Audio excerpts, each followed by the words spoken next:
Application of divided difference formula for unequal interval के लिए जो है हमें उसमें करना है जिसमें जो है कोई दिया गया पॉलिनोमियल x माइनस अल्फा के फॉर्म में एक्सपेंड करना होता है। जनरली ये होता है कि कोई पॉलिनोमियल की वैल्यू फाइंड करनी पड़ती है तो उस पॉलिनोमियल में ax की पावर n प्लस bx की power n minus 1 plus cx की power n minus 2 and so on till last number constant equal to 0 के फॉर्म में हम लोग पॉलिनोमियल बना लेते थे। वो तो इक्वल और अनइक्वल दोनों के लिए बना चुके हैं। अब हमारे पास इसमें जो है दिए गए x माइनस अल्फा के फॉर्म में कोई पॉलिनोमियल एक्सपेंड करना हो या उसको जो है रिप्रेजेंट करना हो तो क्या प्रोसीजर है, कैसे करना है, ये देखते हैं। तो इसमें हम लोग के पास आर्गूमेंट जो होता है बढ़ाना होता है और जैसे हमारे पास कांस्टेंट वैल्यूज आती है उसके आगे का जो होता है divided difference on next order का जो निकालते हैं उसकी तो वैल्यू 0 हो जाती है, काम ही नहीं होगा उसका। तो मेन काम हमारे पास जो आर्गूमेंट को एक्सपेंड करते हैं, जैसे मान लिया 3 आर्गूमेंट बना लिया, 4 आर्गूमेंट बना लिया, 5 आर्गूमेंट नए बना लिए, उसी में सारा जो है ध्यान लगाना होता है, उसी हिसाब से हमें क्वेश्चन करना होता है। तो हम कुछ क्वेश्चन करेंगे, एग्जाम्पल भी है जो हमारे क्लास में हम क्वेश्चन सीधे उठा रहे हैं। तो हमारे पास मान लिया कहा है इन्होंने दिए गए क्वेश्चन को जो है x माइनस 6 के फॉर्म में एक्सपेंड करना है।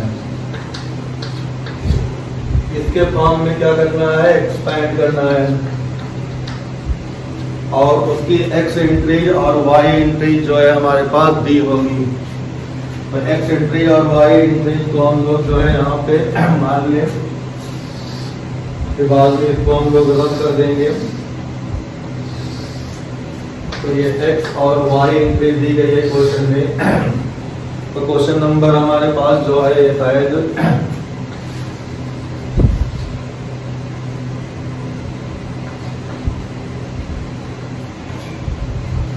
5th वाला है एक्सरसाइज का। तो एंट्री हम लोग यहाँ डाल दे रहे हैं -1 0 2 3 0 2 3 7 10 6 7 10 6 7 10 तक दिया है। 7 10 तक दिया गया है। 1 2 3 4 5 6 इंट्रीज मतलब x5 तक की वैल्यू है। इनका जो है आर्गुमेंट दिया है जिनकी इंट्रीज हो जाएगी -11 1 1 1 3 बार वैल्यू 1 है। फिर उसके बाद 1 4 1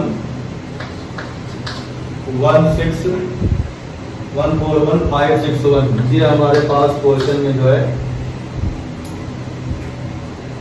इंट्रीज और आर्गुमेंट की वैल्यू दी गई है और इससे जो पॉलिनोमियल बनेगा उसे x की पावर x माइनस की पावर में एक्सपेंड करना है। तो प्रोसीजर जो है हम लोग पहले जो है न्यूटन डिवाइडेड डिफरेंस टेबल बनाएंगे। टेबल बनाने में जो नीचे वाला काम होता है वो हमें ढूंढना पड़ेगा। तो जो फार्मूला हमारे पास बन के आता है, फार्मूले में हम लोग नीचे से लेते हैं। स्टेप में पहला स्टेप होता है, तो स्टेप 1 होता है फॉर्म डिवाइडेड डिफरेंस टेबल। दूसरा काम तुम्हारे पास होता है एज्यूम सम न्यू वेरिएबल। अब सम न्यू वेरिएबल में हम लोग जो है अल्फा बीटा गामा मान लें, अल्फा बीटा मान लें, अल्फा बीटा गामा डेल्टा मान लें, ए बी सी मान लें, A B C D E मान लें। वो हमारे प्रैक्टिस के ऊपर डिपेंड है। पी क्यू आर मान लें। तो हम लोग जो है जनरली 4 या 3 मानते हैं। ठीक, आई जिसको लिख दे रहे हैं आई पी क्यू आर। इस तरह से हमने जो है कुछ नए अल्फाबेटिकल जो है मान लिए। अब ये डिपेंड करता है कि कांस्टेंट या किस डिवाइडेड डिफरेंस आर्डर का वैल्यू जो आएगी, डिवाइडेड डिफरेंस टेबल जो बनती है उस किस वैल्यू में जो है वो कांस्टेंट आ रहा है। जैसे मान लिया डिवाइडेड डिफरेंस आप थर्ड ऑर्डर में वैल्यू 1 1 आ जाती है तो हमें 3 वेरिएबल नए मानने पड़ेंगे। डिवाइडेड डिफरेंस आप फोर्थ ऑर्डर में वैल्यू 1 1 आ जाती है तो हमें पी क्यू आर डब्ल्यू मानने पड़ेंगे, 4 वेरिएबल मानने पड़ेंगे। तो हम मानते हैं आई होप 3 वेरिएबल में ही हमारे पास जो है काम बन जाएगा। ठीक, डिपेंड्स, ये कहाँ डिपेंड्स करेगा, depends the divided difference, depends on the divided difference table.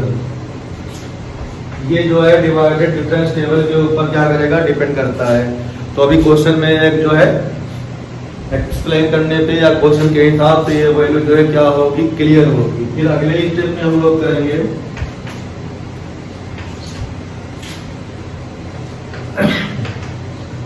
Finally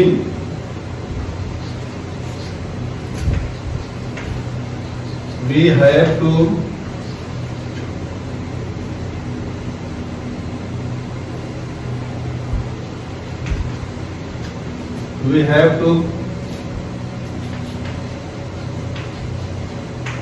to calculate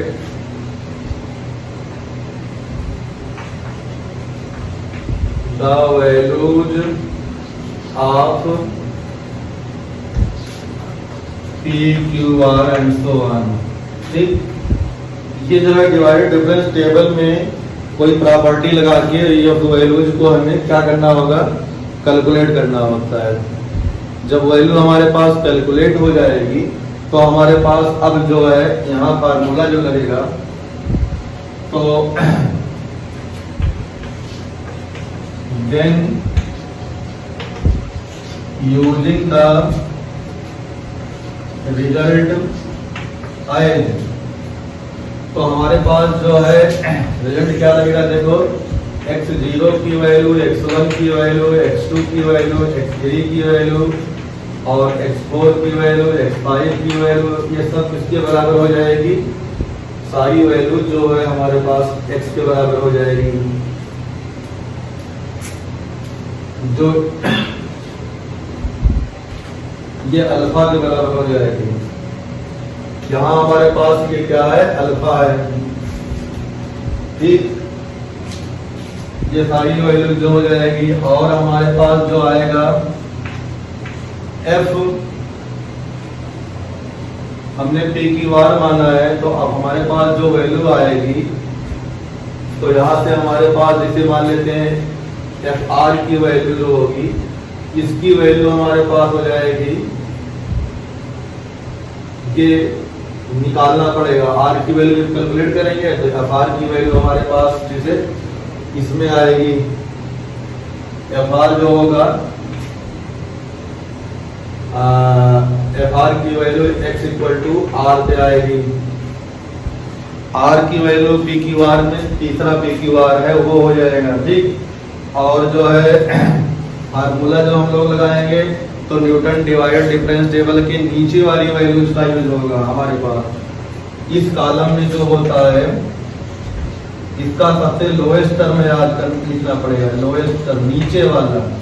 ठीक, इसी तरह से divided difference of second order का जो आएगा इसमें भी हमारे पास क्या होगा, नीचे वाला टर्म यूज होगा। तो पांचवा स्टेप जो हम लोग लिखेंगे, पांचवा स्टेप हम यहाँ लिख दे रहे हैं। जो पांचवा स्टेप हमारा यूज होगा, fifth step last final step जो होगा उसमें हमारे पास होगा डिवाइडेड डिफरेंस जो हम लोग निकालते हैं, इसमें जो है डिवाइडेड डिफरेंस एफ एक्स जो होगा इसकी लोएस्ट वैल्यू, और इसी तरह से divided difference of second order की जो है लोएस्ट वैल्यू। जैसे बैकवर्ड डिफरेंस में हम लोग नीचे की वैल्यू देखते हैं ना, वैसे इसमें नीचे की वैल्यू देखेंगे ना कि ऊपर की वैल्यू। इसी तरह से इसकी जो है लोएस्ट वैल्यू, और इसी तरह से जो है इसकी भी लोएस्ट वैल्यू। तो सबसे नीचे वाला जो वैल्यू होगी वो मल्टीप्लाई होगी, और हमारे पास जो फार्मूला लगेगा वो फार्मूला जिसे देखेंगे, फार्मूला ये यूज होगा।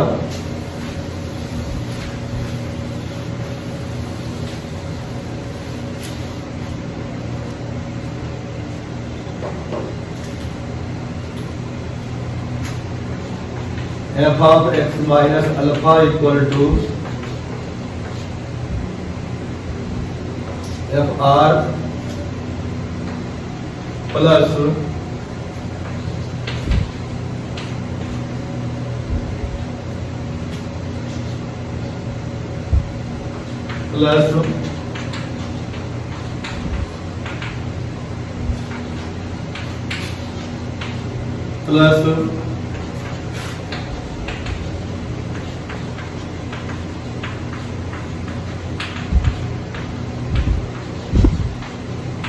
And so on. तो इस तरह से हम लोग नीचे वाली वैल्यू लगेगी, सबसे नीचे वाली, यहाँ पे भी लोएस्ट लगेगा, इसकी जो वैल्यू आएगी लोएस्ट यहाँ लगेगी, लोएस्ट यहाँ लगेगी। कॉलम के नीचे y0 नहीं लेना है, सबसे जो है लास्ट में हम क्या नाम दे देंगे, इसको नाम दे देंगे yn, और ये जो हमारे पास आएगा yn-1 आएगा, इसी तरह से ये yn-2 आएगा, एंड सो ऑन, इस तरह से आएगा। सबसे नीचे वाली वैल्यू को हमें क्या करना है, यूज करना है। तो अगर n की वैल्यू जो है ना लिखे तो भी कोई प्रॉब्लम नहीं होनी चाहिए, ठीक। और ये टॉप में जो लिखा गया है fr की वैल्यू टेबल से हम लोग देख लेंगे, वो जिसमें जो है अल्फा के आगे जो है y वाले कॉलम में होगा, अल्फा के आगे y वाले कॉलम में जो होगा वो fr की वैल्यू होगी। अब क्वेश्चन को करने के लिए फार्मूला और मेथड क्लियर होगा। तो आप क्वेश्चन को करना शुरू करते हैं, हम लोग 5 स्टेप में आंसर निकलना है।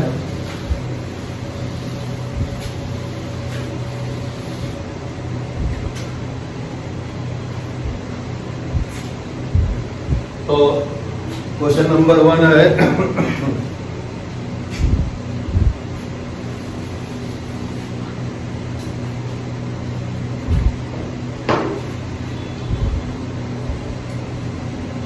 तो यहाँ से x की वैल्यू जो है हम लोग उतार दे रहे हैं, -1 0 2 3 7 10। इनके आगे जो है -11 1 1 1 1 4 1 और 5 6 1।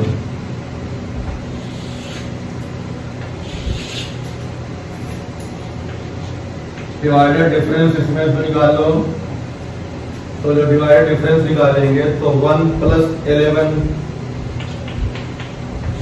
अपॉन 0 - 1, इसकी वैल्यू 12 हो जाएगी। तो ये चीज जो होगी बड़ी प्रॉब्लम क्रिएट करेगी बाद में, क्योंकि लंबा हो जाता है। ये हमारे पास इस पे लिखा, यहाँ पे लिखेंगे, यहाँ पे लिखेंगे, यहाँ पे लिखेंगे, यहाँ पे लिखेंगे, और एक वैल्यू यहाँ पे, एक वैल्यू यहाँ पे, एक वैल्यू यहाँ पे। इस तरह से हमारे पास मिनिमम 3 वैल्यूज आगे और लिखनी पड़ेगी, हो सकता है 4 भी पड़ेगी, इसलिए हमने 3 कहा, 3 4 2। तो यहाँ देखो क्या हो जाएगा, तो इसमें जो लिखेंगे दिस माइनस दिस होगा, तो 1 - 1 नीचे हमारे पास होगा 2 - 0, तो इसकी वैल्यू 0 हो जाएगी। फिर उसके बाद हमारे पास ये आएगा 1 - 1 अपॉन 3 - 1, इसकी वैल्यू भी 0 हो जाएगी। फिर आगे हमारे पास आएगा यहाँ पे 1 4 1 -1 अपॉन यहाँ कितना हो जाएगा, 4 हो जाएगा। इसकी वैल्यू हो जाएगी तुम्हारे पास 140 को 4 से डिवाइड करोगे 35, यहाँ कितना आएगा 35 आएगा।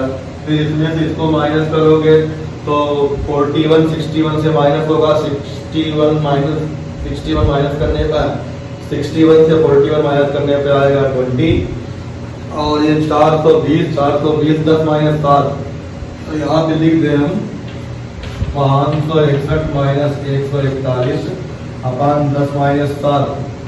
तो ये हमारे पास इस तरह से करेंगे तो ये आ जाएगा लगभग जो है 3 आएगा और 140, ये कितना होगा 140। तो ये हमारे पास जो है इस तरह से जो है एक टेबल बनेगी। अब हमारे पास जो नीचे है, नीचे हम लोग कुछ जो ये आंसर में पूछा है तो इसको तो x में लिखना ही पड़ेगा। तो हम कम से कम 3 वैल्यू बढ़ा रहे हैं, मैं भी कभी कभी 4 बढ़ाना पड़ेगा। तो ये जो हम वैल्यू बढ़ा रहे हैं इसी पे फोकस देना है। अगर जो वैल्यू बढ़ाई गई है इसके लिए आंसर हमारे पास सही निकल आएगा। तो हम यहाँ पे बढ़ा कौन से रहे हैं, यहाँ पे हम कर दे रहे हैं C और C, 3 वैल्यू हमने बढ़ा दी।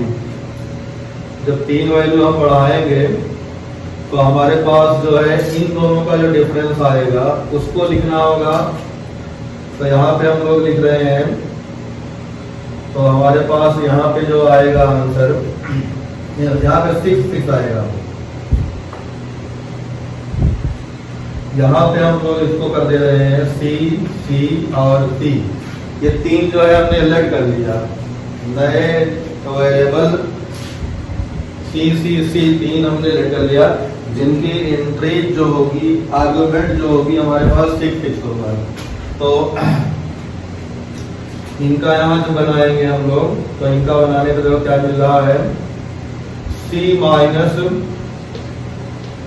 561 अपान यहाँ पे 6 माइनस 10। तो इसको हम लोग मान लेंगे B, ठीक। फिर नीचे जो बनाएंगे C माइनस C 0 हो जाएगा। तो यहाँ पे हमारे पास D डैश मान लेंगे इसको। फिर नीचे जो है हमारे पास जो बनेगा इसका 6 माइनस 6 यहाँ से आएगा, तो इसको भी हम लोग क्या मान लेंगे, B डैश मान लेंगे। तो B डैश तो 2 चीज हमारे पास यहाँ पे नई चीज आ गई, C और D। C माइनस 561 अपान 10 माइनस C, इसको B माना, और नीचे B डैश, क्योंकि इसको कैलकुलेट नहीं कर पाएंगे। देखो दिस माइनस दिस 0 5 0 हम लोग वैल्यू कैलकुलेट नहीं कर सकते, लिमिट लगानी पड़ती है, इसीलिए हमने उसको मान लिया कि वो वैल्यू B डैश होगी। इसी तरह से यहाँ C माइनस C अपान 6 माइनस 6 0/0 फॉर्म डिटरमिनेंट हो जाएगा, इसीलिए हम लोगों ने इसको B माना है। ध्यान देना है कि क्यों B माना है। फिर इसी तरह से जो हम लोग निकालेंगे सेकेंड ऑर्डर का, तो आप फिर यहाँ देखो क्या शुरू होगा। तो जब इसमें से करेंगे तो 0 माइनस 12 तो माइनस 12 आएगा। अब हमारे पास सेकेंड ऑर्डर का है तो ये डिफरेंस आएगा, यहाँ हमारे पास 3 तो यहाँ माइनस 4 हो जाएगा। फिर अगले में हम लोग करेंगे तो 3 माइनस 0, फिर अगले में करेंगे 7 माइनस 0, फिर अगले में करेंगे तो 10 माइनस 3, फिर अगले में करेंगे 6 माइनस 7, फिर अगले में करेंगे 6 माइनस 10। तो हमारे पास एंट्री कितनी थी, 1 2 3 4 5 6 7 8 9 एंट्री थी। तो पहले में हमारे पास कितने टेबल बने थे, 8 बने थे। गिन लेते हैं, 1 2 3 4 5 6 7 8। अब यहाँ कितने बनेंगे, 7 बनेंगे। तो 1 2 3 4 5 6, एक और बननी चाहिए हमें। तो अब एक जो और बनेगी तो हमारे पास यहाँ फिर देखो जो करेंगे हम लोग, तो यहाँ से 6 माइनस 6 का नीचे 0 हो जाएगा। तो वो जो है हमारे पास यहाँ पे कोई लट करना पड़ेगा उसकी वैल्यू। अब पहले ऊपर से करते आते हैं, फिर अपने आप नीचे जो है हमारे पास समझ में आएगा क्या हो रहा है। अब 3 माइनस 0 वाला जो करेंगे तो हमारे पास दूसरा वाला आना है, तो 0 माइनस 0 यहाँ हो जाएगा। तो यह आंसर 0 हो गया। फिर यहाँ से हमारे पास आएगा ये 35 माइनस 0, तो 35 माइनस 0/7 कितना हो जाएगा हमारे पास 5 हो जाएगा।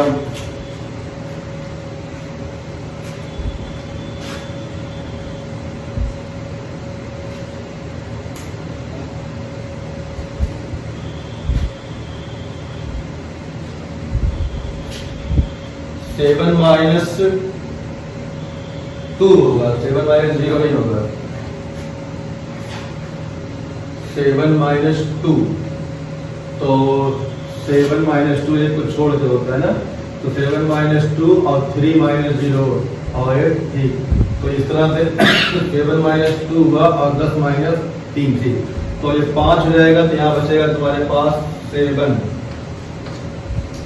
फिर इसी तरह से जो है इसमें 10 माइनस 3 करेंगे तो ये हमारे पास आएगा 35 माइनस 0, 140 माइनस 35, 105, 140 माइनस 35, तो ये कितना हो जाएगा, बचेगा 105, 105/7 तो 21 हो जाएगा। तो नहीं 21 नहीं 15, ये कितना हो जाएगा हमारे पास 15 आएगा। ये कितना आएगा 15। अब हमारे पास यहाँ वाली वैल्यू देखो, यहाँ वाली हो जाएगी b माइनस 140, तो b माइनस 140। अब ये आंसर जो आएगा उसको हम लोग मान लेते हैं a, ठीक। अब फिर यहाँ देखो ये हमारे पास जो आएगा, फिर उसके बाद अगला आंसर आएगा b dash minus b, d dash minus b की वैल्यू हम लोग मान लेंगे a डैश, ठीक। फिर आगे हमारे पास यहाँ से b dash minus b dash 0/0 आ जाएगा, तो इसको हम लोग मान लेंगे a डबल डैश। तो इस तरह से हमारे पास जो है एक सेट बनता चला जाएगा। जो सेट बन रहा है उल्टा हम चल रहे हैं। देखो पहले इधर हमने C माना, यहाँ पे हमने B माना, यहाँ पे हमने A माना। जब हम लोग फार्मूला लगाएंगे x-6 के टर्म में पॉलिनोमियल को एक्सपेंड करने के लिए, तो सबसे इस सीरीज का जो सबसे नीचे वाला टर्म हमारे पास होगा वो होगा ये वाला और ये वाला और ये वाला। इसी तरह से सबसे नीचे वाले टर्म को हम लोग क्या करेंगे, यूज करेंगे। इसी तरह से अब यहाँ बनाते हैं हम लोग थर्ड ऑर्डर डिवाइडेड डिफरेंस को निकालने के लिए। तो थर्ड ऑर्डर में देखो क्या निकलेगा, 0 माइनस 4 से बचेगा सिर्फ 4 अपान थर्ड ऑर्डर है, 2 का डिफरेंस कर दो तो हमारे पास 3 प्लस 1 4 यहाँ हो जाएगा, जिसकी वैल्यू 1 आ गई। फिर इस तरह से 7 माइनस 0, अब फिर हमारे पास जो है ऊपर से छोड़ के जो है 0 और 7, तो 7 माइनस 0 ये भी वैल्यू बन आ जाएगी। ये हमारे पास देखो इसके सामने आया और इसके सामने आया। अब की जो है इसके सामने जो लिखेंगे तो इसके सामने जो हम लोग लिखने जा रहे हैं, तो 15 माइनस 7 कितना हो जाएगा, 15 माइनस 7 अपान 3 छोड़ करना है तो 1 2 3 छोड़ दिया तो 2 और छोड़ दो, 10 माइनस 2, तो 10 माइनस 2 करेंगे यहाँ भी बना जाएगा। फिर आगे हम लोग जो है निकालेंगे, अब a माइनस 15 हो जाएगा। तो a माइनस 15 नीचे कितना होगा देखो 1 2 3 4 5वां, तो 1 2 3 4 5वां, इसको 2 छोड़ दो तो 6 माइनस 7, 6 माइनस 7, इसकी भी वैल्यू 1 होनी चाहिए। फिर अगले बार हमारे पास जो आएगा a माइनस 15 था कि a डैश माइनस a होगा, a डैश माइनस a अपान, तो इसका a डैश माइनस इंट्रीज हमारे पास इसमें कितनी हुई देखो 1 2 3 4 5 6 7 इंट्री इसमें हुई, इसमें 6 होनी चाहिए, 1 2 3 4 5 6 एक और आएगी। तो हमारे पास जो है एक लास्ट वाला छोड़ दें, तो लास्ट वाला छोड़ेंगे तो यहाँ से हमारे पास 6 माइनस 7, 6 माइनस 10 माइनस 2 पहले किया था, फिर अब 6 माइनस 3 होना चाहिए था, ये 6 माइनस 3 और अब की ये जो है 6 माइनस 7 होगा, ये 6 माइनस 7। फिर लास्ट वाली जो एंट्री करेंगे हम लोग, तो लास्ट वाली एंट्री आएगी ए double dash minus A dash अपान, इसमें देखो ए डबल डैश माइनस। तो ये प्रॉब्लम थोड़ा हमारे पास कर रहा है, तो इसको जो है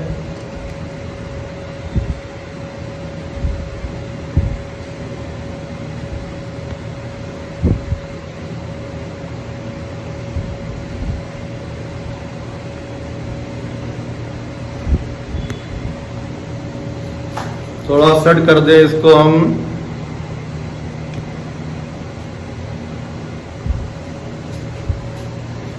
तो शायद जो है लास्ट वाली वैल्यू जो दिखाई पड़ेगी हमारे पास, A double dash minus A dash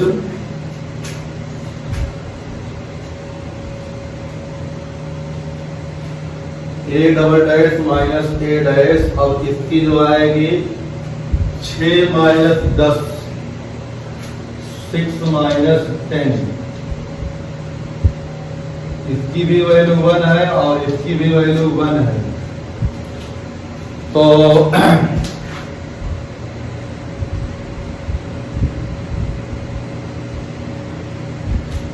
थोड़ा सा सेट करना पड़ रहा है, क्योंकि जो है हमने इसको देखा नहीं।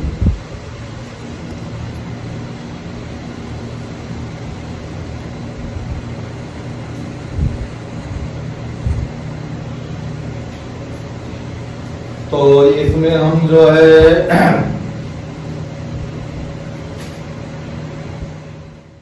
ये वैल्यू जो है आगे पीछे जो है दिखाई कम पड़ रही है, तो फिक्स कर दिया। अब A double dash minus A dash upon 6 minus 10 equal to 1 ये होगा। अब हमारे पास जो है क्वेश्चन को हटा सकते हैं।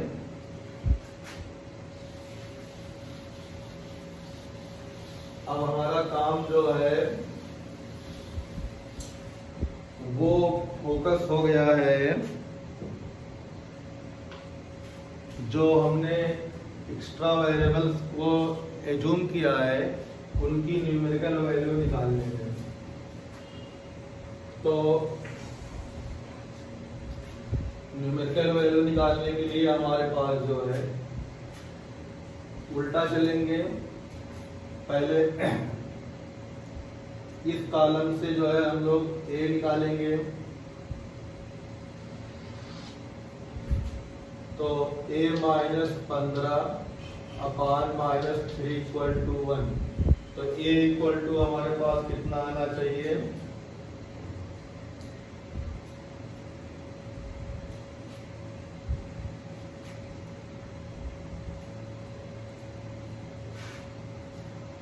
a इक्वल टू हमारे पास आना चाहिए 18।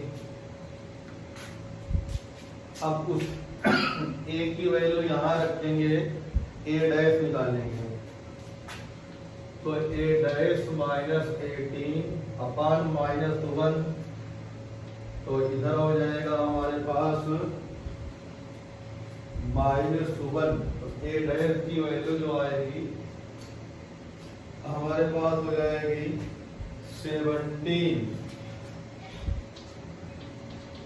तो a डैश इक्वल टू मिल जाएगा हमारे पास 17। और a डैश की जो है वैल्यू रख के a डबल डैश निकाल लेंगे, तो a double dash minus 17 upon minus 4 equal to minus 4 यहाँ। तो हमारे पास हो जाएगा a डबल डैश की जो वैल्यू आएगी वो हो जाएगी 17 में से 4 गया 13। तो हमारे पास a डबल डैश यहाँ जो है फार्मूले में बाद में लगेगा, तो पहली वैल्यू कहीं न कहीं आंसर में 13 कहीं ना होगी, ठीक। तो आंसर का एक टर्म हमने ढूंढा, कौन सा, a डबल डैश, और ये लास्ट कांस्टेंट है जिसकी वैल्यू 1 ही रहेगी।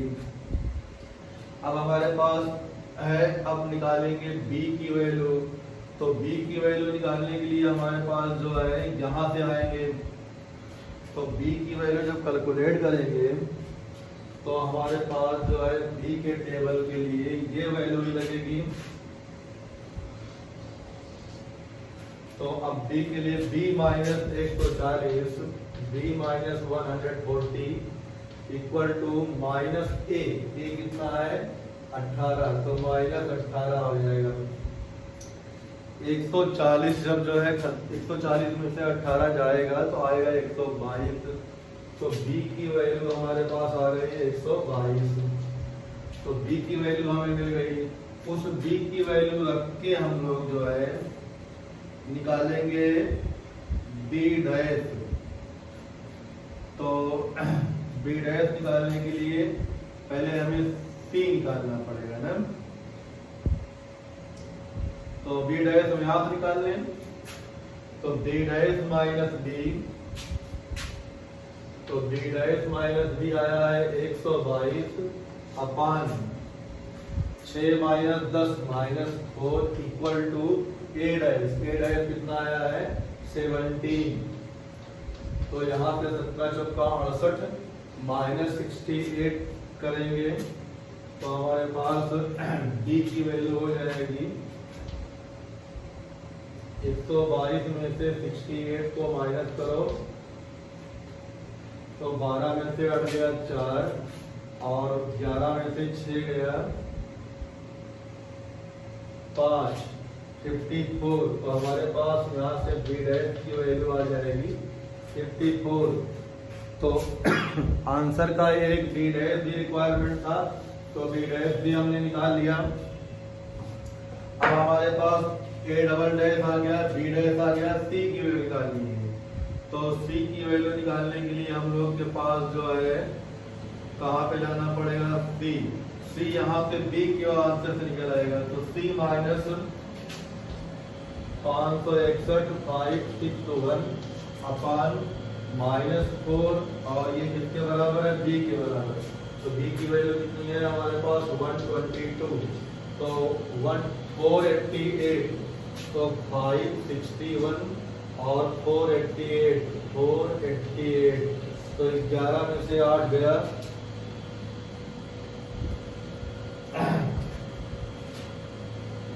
11 में से 8 को माइनस करेंगे बचेगा हमारे पास 3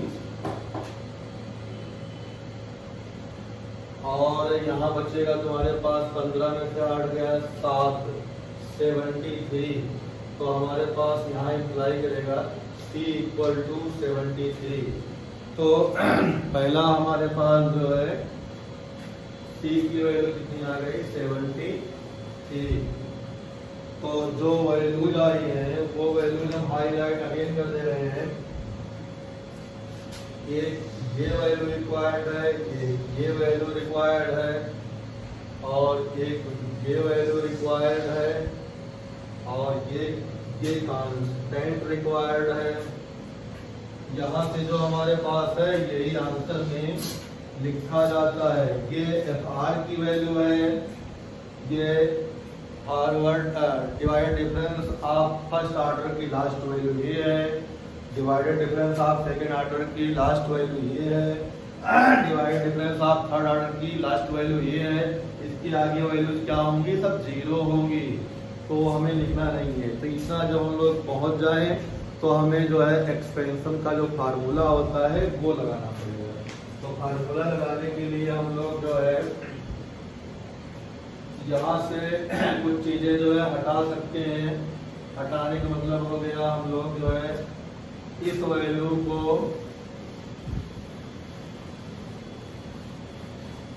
इतनी वैल्यू को रिड्यूस कर दे रहे हैं। तो हमारे पास जो होगा fx इक्वल टू हो जाएगा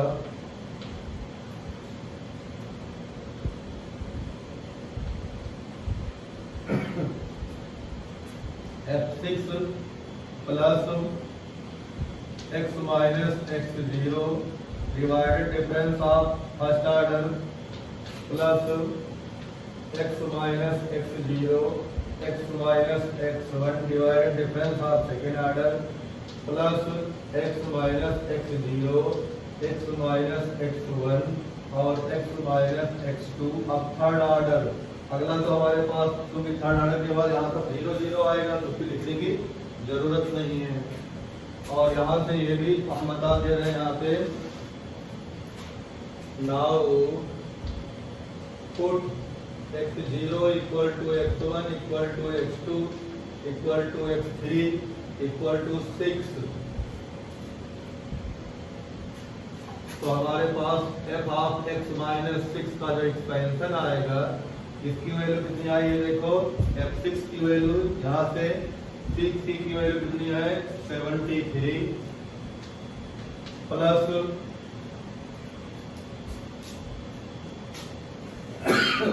d डैश यहाँ है, d डैश निकला है 54। तो x minus 6 into 54 plus x minus 6 x minus 6 x minus 6 का होल स्क्वायर, और डबल का हमारे पास कितना है a double dash, a double dash की वैल्यू कितनी आई है 13 प्लस ये टर्मोल लिखना है कांस्टेंट वाला, उस हिसाब से हमारे पास जो है plus x minus 3 x minus 6 का पावर 3 हो जाएगा, कांस्टेंट की वैल्यू 1 आ गई। तो ओवरऑल जब सॉल्व करेंगे x माइनस 6 इक्वल टू तो 73 प्लस 54 x माइनस 6 प्लस, अब इसको एक तो हटा दे लाइन,